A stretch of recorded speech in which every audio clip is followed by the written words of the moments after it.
thank you for that wonderful journey through Paris. It's absolutely fantastic, and I've scribbled about 50 things to say in response to it, and I'll try and narrow it down to one that just dribbles on.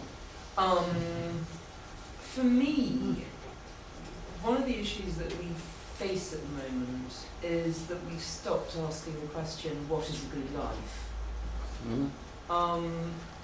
And I think we stopped asking it roughly when the Enlightenment happened, in a funny sort of way. I think we stopped asking it when the Enlightenment happened. Oh, 18th century, sorry. Yeah, okay. And so instead of, as it were, seeing the city as a context in which to live a good life, the city starts to become a sort of a mechanism for solving the problems of life. And obviously with industrialisation this gets radically ramped up because you can't have suburbs without trains, you know, so it's with industrialisation that not only does the sort of this coming together of all the conditions of life which are extremely difficult start to get quote unquote solved. And I think it's with the idea of life as something to be solved rather than lived that we begin to lose urbanity.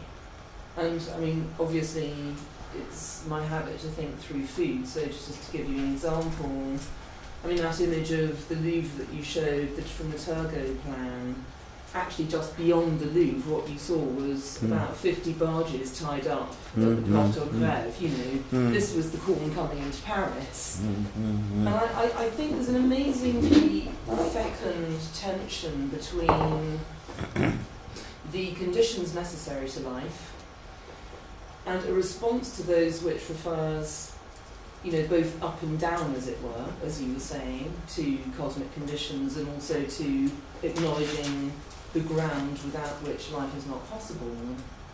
And a sort of degree of difficulty that comes with that territory. In other words, Paris really struggled to feed itself, and in fact the revolution was not unrelated to the fact that it's landlocked and you know, there were 9 failed Price of bread was mostly the decisive moment. Yes, exactly.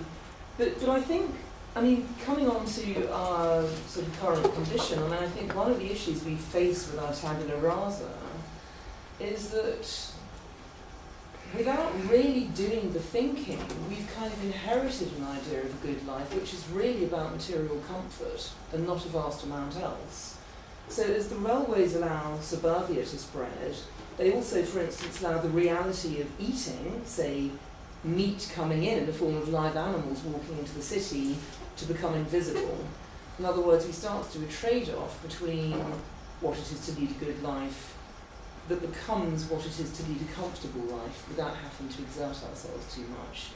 And I'm wrestling with this at the moment, you know, just simply in terms of the way we outsource the results of living the way we do, and we don't see them and we don't think about them, and I think we've got an ethical crisis of a magnitude that's, you know, in some ways unparalleled because we don't really acknowledge what's going on. And for me, a really interesting avenue to explore would be to say, again, as I say, to re-ask the question, what is a good life? And to use that as a sort of context for saying, what relationship should we have with the implications of living the way we do? And how can a city both accommodate those and make them visible? So that, if you like, the city fabric itself becomes ethically accountable again.